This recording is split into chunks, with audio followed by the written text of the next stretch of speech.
The Broncos face the winless Lions in Detroit on Sunday night. Should be a shootout. Despite the unbeaten start, Peyton Manning has the worst total QBR among the 9 QBs, currently 2-0.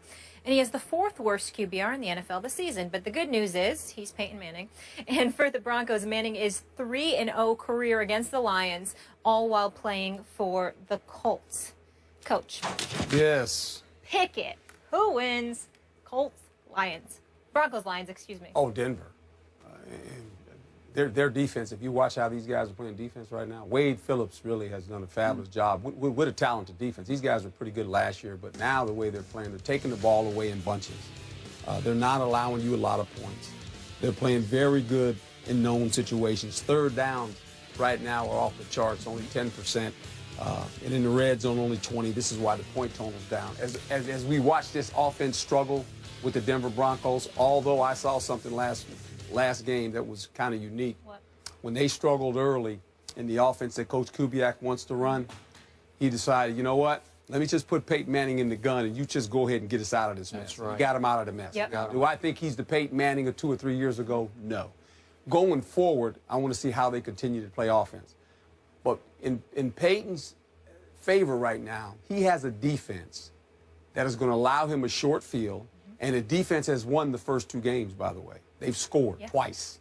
They scored the first game of the season toward the end, and they make the big play against Kansas City at the end and win another game. So this defense is really the forefront of how they're playing, and hopefully Peyton Manning and his offense can figure out who they want to be. They have no identity right now.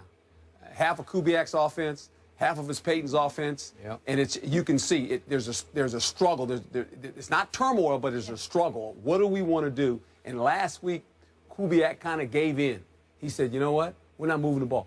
Can you go back there and just call it from the line of scrimmage, just kind of do what you do? So I want to see where it goes after this. Yep. Stephen A.? With everything Coach said about Peyton Manning, and Skip has been saying it as well, so kudos to both of you guys. Peyton Manning doesn't seem to be himself, but obviously that has a lot to do with the offense that he's been asked to execute, and Gary Kubiak ultimately leaned on him out of that shotgun in order to help save the day. But the defense has been absolutely phenomenal at particular junctures throughout this early part of the season thus far. Denver's defense looks incredibly impressive, but the reason why the subject of the Denver Broncos doesn't necessarily interest me that much in this particular game, guys, is simply because of this. It doesn't matter that much, because based on the Lions team that we're seeing, it's a shell of itself. It's back to the days where Schwartz was the head coach. Jim Caldwell doesn't seem to have his fingerprints on this franchise right now. The loss of Ndamukong Suh and Fairley and those boys clearly has affected this defense. When you look at the Lions right now, they're ranked 28th in the league defensively, 24th against the pass, 28th against the rush, 30 in yards allowed. They gave up 199 yards rushing to the Minnesota Vikings last week. They seem to be a shell of themselves. That's defensively.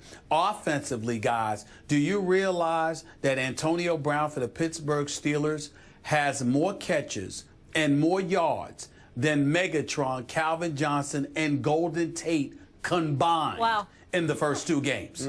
But combined, he has just as many receptions, because they have 22 combined, Megatron 12, Golden Tate 10, and he has more yards, or actually more than 100 yards. They've got like a 222 yards combined, something like that on the season, and Antonio Brown has 328. Now, we know Antonio Brown is great. We understand the job that he's doing with Ben Roethlisberger in Pittsburgh, but this is Megatron we're talking about, with a guy that can throw the football and Matt Stafford, even though he's not big Ben Roethlisberger. He's good enough. The combination of him and Golden Tate, particularly due to the fact that you don't have a power runner, because you got Jacques Bell and you've got Amir Abdullah out of Nebraska there as your running backs right now, and Abdullah's averaging over 4 yards a carry. But the point is, guys and girls, here's the deal.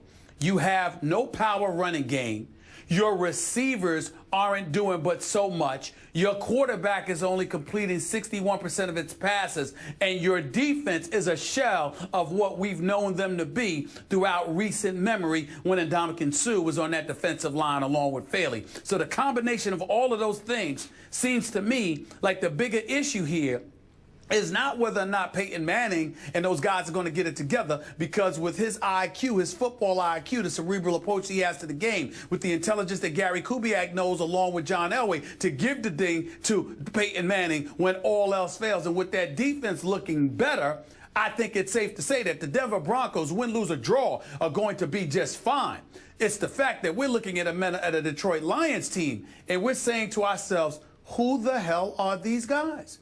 We don't recognize Stafford. Maybe we do recognize him, but we don't recognize Megatron. Golden Tate was supposed to be doing a better job. It would have been nice for them to have a better running game, offense and defensively.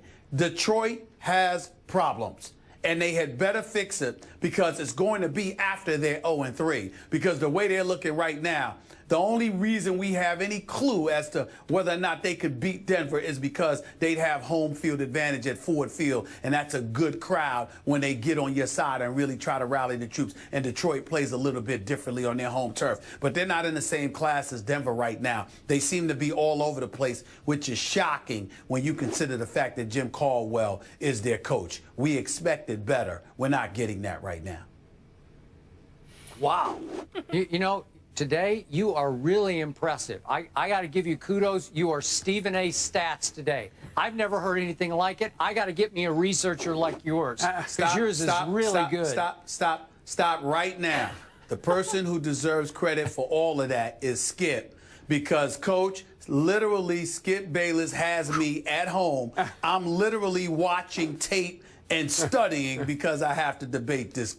Well, you were doing a good job the first weekend in the room with us when we were watching games. You were visiting with me, Coach. and you were helping me too. Coach, I was telling Skip how you were coaching me about how corners play the position. Yeah. You were showing me. Yeah. Doing a good job. I know. Education. Learning this game. And oh, by the way, Skip, real quick, Tom Jackson, my man Keyshawn, Chris Carter, and those boys, huge help as well. Yep. I cannot take credit from any of y'all. Shout out to the countdown crew and Herm. That hasn't helped you in picking games so far this year. That's a whole nother issue. We knew it was coming. We needed the backhanded I got a few of them right, compliment. Skip. Skip, you're just beating me the first 2 weeks, okay. but it's just 2 weeks. It's early. I got more than half. I got more than half my picks right. You just got me by about 4 games. Okay. That's and now all. I'm a prop for you to jinx the teams that you want. I see what you did earlier. I didn't get it. I see how he rubs it in. It's okay. Are you gonna pick Detroit? Yeah, picking Detroit? now because your I'm back's not against picking the wall. Detroit. Back to business. I agree with everything you said about the Lions. But here's what's ironic about it. I always thought something was missing on that football team with Sue on it. Yeah. Something was missing. No. Now a whole lot more is missing, right? Right. There's a Matthew Stafford issue. He's beat up. We know that. He's got some physical ailments. We know that. But and mental ailments. Okay, well, here's my point. Now, I don't want to be too harsh here, because I like him personally a lot. Good guy. So do I. Okay, but he's like a more talented Kirk Cousins, in that sometimes when you least expect it, he'll start throwing it to the other team like crazy. Yeah. He will, and he'll miss throws. He comes and goes. When he's on, he could be big time on. But right now, he's not. His team's not on. All the things you guys said. So I like Peyton and his team, and I'm glad you brought it up. The wind changed directions up there in the Rocky Mountains last week, even though it was going on in Kansas City. But there was a big wind change from north to south, because I think Gary Kubiak finally realized I still have to let him do what he does, even at 39. Yep. I have to. It's our only chance, because we have a hellacious defense. It could be the best defense in football right now. Yeah, it's hard to score on this team. It's hard to do much against them. They're all over the field. They're athletic. They play fast. They play physical Reminds me of the Orange Crush. It is kind of Orange Crushy. It is. That's, we're going way back into our day, but they're orange crushing people. You're right. So look, Peyton Manning's QBR, and I know I love the stat, but it's all the way down to 41, scale of 0 to 100. That ranks 20. You pointed out in reverse, but it's 29th out of 32. Now here's the great irony of that. The 3 below him are all former #1 overall picks. Andrew Luck, Alex Smith, Sam Bradford. They all went #1, and they're below him in QBR. This will probably change. But look, the reason Peyton's is a little misleading is that the other night against the arch rival in their asylum of a stadium, and you Oh, coach there. it was. Okay, hey, does it Hard get place much to play, louder? doesn't get, it was, Ooh, yeah, ooh. unbelievable. Okay, so there's 2:27 left in the game. It's teetering, and Peyton says, "Watch this." I thought that was special because No doubt. Peyton Manning said, "I'm going to go 80 yards in 10 plays.